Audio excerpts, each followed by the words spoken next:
Om Shri Ganeshaya Namaha. Om Saraswatyai Namaha. Om Sadgurubhyo Namaha. Shri Arunachalam, Shri Arunachalam, Shri Arunachalam.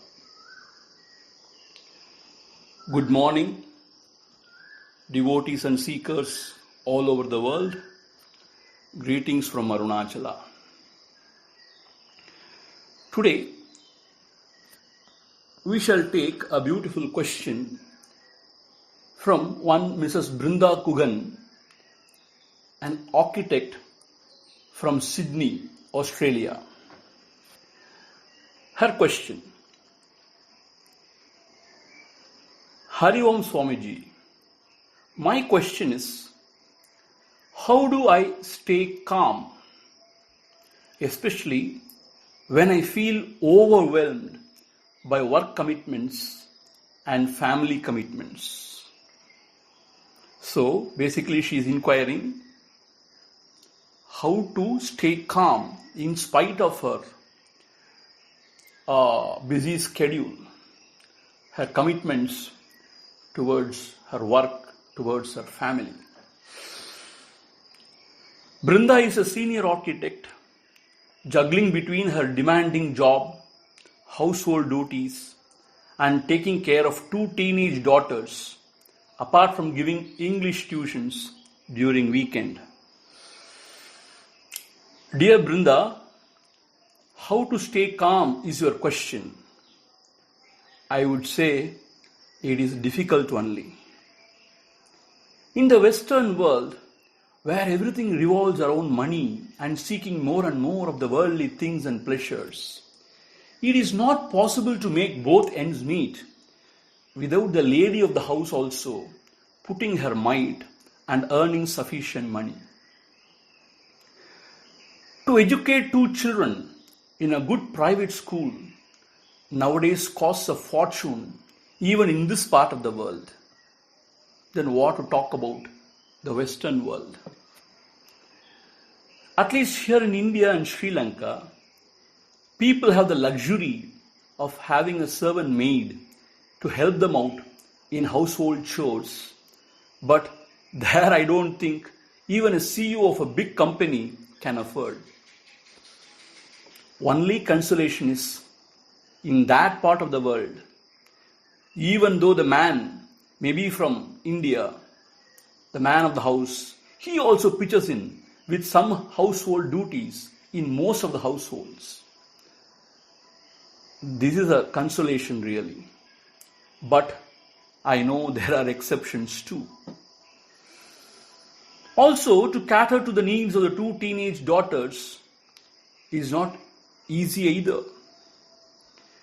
It is not enough if they study. You have to take them to music class, dance class, language class, karate class, and how many more classes I don't know. It is really hard. I can really sympathize or empathize with you and all the working women all over the world. We can only invoke the Lord's grace and blessings on you people. But what to do? We only wanted that way. Earlier times, there was this division of duties between the man and the woman. Meaning, man will go out and earn for the family, and woman would take care of the household. Both of them, within their means, tried to live a happy, contented life, doing their best for their children, for the family, and the society around. Now, we feel nothing is enough. We want all the luxuries and best things under the sun. We want to live a particular lifestyle to match up with our peers, and scared of ridicule and shame, even if it comes down a little. Having started running this rat race, how can we stop? Where is the end? We have to keep running only. Our Swami Tejomayanji used to say, even if you win this rat race, alas, still you remain a rat only. Is that not so? If you run this mad race all the time, you will sweat and toil and pant for breath only, feel tired, exhausted, and miserable only. How can there be peace, joy, or any sanity? Please think. After invoking so much of rajas by our incessant activity for fulfilling our never-ending desires and needs, how is it possible to remain calm and peaceful?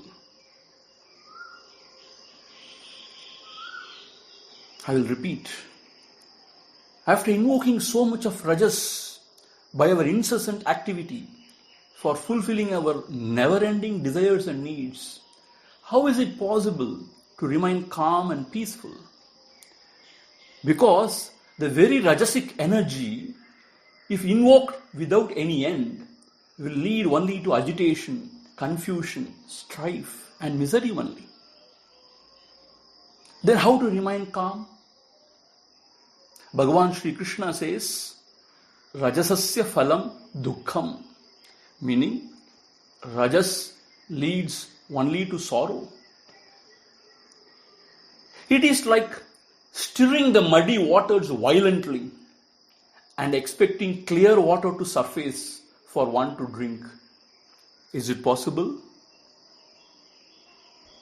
It is like stirring the muddy waters violently and expecting clear water to surface for one to drink. Is it possible? But do not get dejected. There is hope for you too. Our masters have shown the path to all kinds of people. However busy you are, you have to find time to invoke the sattva in you. This is very important. Meaning, you have to learn to consciously slow down and quieten the mind every day to find some peace, positive energy, and some sanity. I will suggest you few things which will increase the sattva in you to counter and cancel the rajas and give you peace and joy. But you must take it seriously. You should not say, "Oh Swami, I don't have time. All these things are difficult." You should not say. You should take it seriously. Number 1, learn to live in the present. Learn to live in the present. Do not too much brood over the past or worry over the future. Just be in the present and keep the mind where your hands are at work. With this, you can save lots of mental energy which is otherwise dissipated in unwanted thinking, and you feel mentally drained. More than the physical tiredness, mental exhaustion kills. Learn to conserve your mental energies by just living in the present. Do not too much brood over the past or worry over the future. Not be even anxious about the present. This is the rule. Please read the famous book, Power of the Now. I will repeat, Power of the Now by Eckhart Tolle. It is really enlightening. Number 2, take only what you can chew. Say no to things which you otherwise do to please others. This you must learn. Wherever possible, delegate work. Don't toil all alone yourself. Nobody is going to crown you for that. Let everybody share the burden. Number 3, learn to live with an attitude of surrender to the Lord. Have the faith that He will take care of everything. If you have truly surrendered, then you will not unnecessarily worry about everything. Worries drain all your mental energy. You feel very miserable at the end. There is a beautiful prayer. O Lord, give me the strength and courage to change what can be changed. Accept gracefully what cannot be changed. And give me discrimination. Give me the discrimination to understand the difference between the two. Meaning, what can be changed and what cannot be changed at all. This is the true spirit of surrender. I will repeat the prayer. O Lord, give me the strength and courage to change what can be changed. Accept gracefully what cannot be changed. And the discrimination to understand the difference between the two. So, if you can change something, do something. Come on, change it. If you cannot change, just accept it. This is the way to go. This is the surrender to the Lord. Number 4, every day, morning or evening, spend at least 20 minutes in prayer and chanting some shlokas. I know you are from a very cultured and a spiritually inclined family. Definitely your mother and your father would have taught you some wonderful shlokas, stotras. Chant them whenever possible. Quieten your mind by chanting the Lord's name whenever possible. Whenever you feel stressed, take long breath and chant the name of the Lord for a few minutes. You will immediately find peace. Lord's name has got a great power. It can purify the mind and bring in peace. And also you can listen to bhajans and good music. This you must do. You must find time every day for your own sadhana, for your own peace. No compromise. Number 5, more the desires and attachment, more the agitation and sorrows. More the desires and attachment, more the agitation and sorrows. This is the law of life. If you want to stay calm and peaceful, reduce the desires and wants. Reduce the attachment to the worldly things and beings. Reduce expectations. That is the way to go. You cannot have the cake and eat it too. Please remember, you cannot have the cake and eat it too. You cannot touch the fire and say, I should not burn my fingers. Is it possible? Do you get the point? So, reduce the attachment to the worldly things and beings. Reduce the desires and wants. Reduce expectations. That is the way to be quiet and peaceful. There is no other way. So I will summarize. Number 1, learn to live in the present. Do not brood over the past or unnecessarily worry over the future. Take only what you can chew. Say no to things which you otherwise do to please others. Learn to live with an attitude of surrender to the Lord. Daily pray to Him, O Lord, give me the strength and courage to change what can be changed. Accept gracefully what cannot be changed. and give me discrimination to understand the difference. And every day, morning and evening, you should spend at least 20 minutes in prayer and taking the name of the Lord. Definitely you will find peace.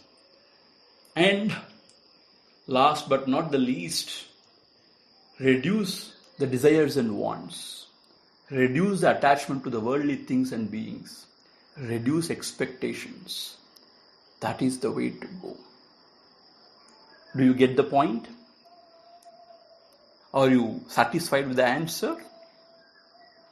But I tell you, the life is a good teacher. Life alone can teach us. Thank you. Now, we shall move on to the next question. This question is from Mrs. Jayashree Raghavan. She is an IT professional from New Jersey, US. Her question, Swamiji, how to control instinct reaction towards close ones? How to avoid that? Wonderful question. Jayashree, you can be really good to all, but it is challenging to be good and kind to the very close ones, because most of the time they take us for granted and get on our nerves. Therefore, it is very normal at times you react and go mad. That is fine. We need not be good always, not goody-goody always. After all, we are human beings and can get emotional at times. If you find yourself to be used as a doormat, you need not meekly accept and keep quiet. At times, it is good to give your peace of mind and make the other person understand that you also have got self-respect and cannot be taken for granted. At times, you have to hiss. Only thing, you should not bite. I suppose you know this story. Once, there was a cobra on a village side, terrifying everybody, whoever happens to pass by that side. People were very scared because at times it has even bitten one or two. Once a Mahatma was passing by that side. The cobra, as usual, rushed to attack the Mahatma.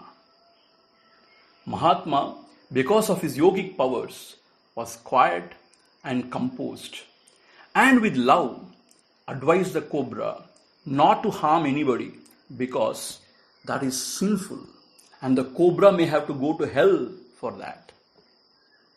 Cobra agreed. After a month, the same Mahatma happened to pass by that side. He was shocked to see the cobra beaten up thoroughly by the villagers, and it was about to die. Mahatma ji, are you now happy? See, I listened to you, and what happened? Complained the cobra. At that moment, the Mahatma gave out a great piece of wisdom. He said, "O stupid one, I asked you only not to bite. I never asked you not to hiss." Is that not true in life too? So at times we may have to hiss. But be careful, when we go on hissing always, people may not take us seriously. So therefore, when you find the other person to be very unreasonable, you can hiss at times. You need not meekly surrender always. But if you find your personality itself easily provocable, meaning you are violently reacting to every small little things, then you have to introspect. Then you have to find where you are going wrong. And then you have to be more and more aware of this a bad habit, then you will come out of it. Thank you so much. Hari Om Tat Sat.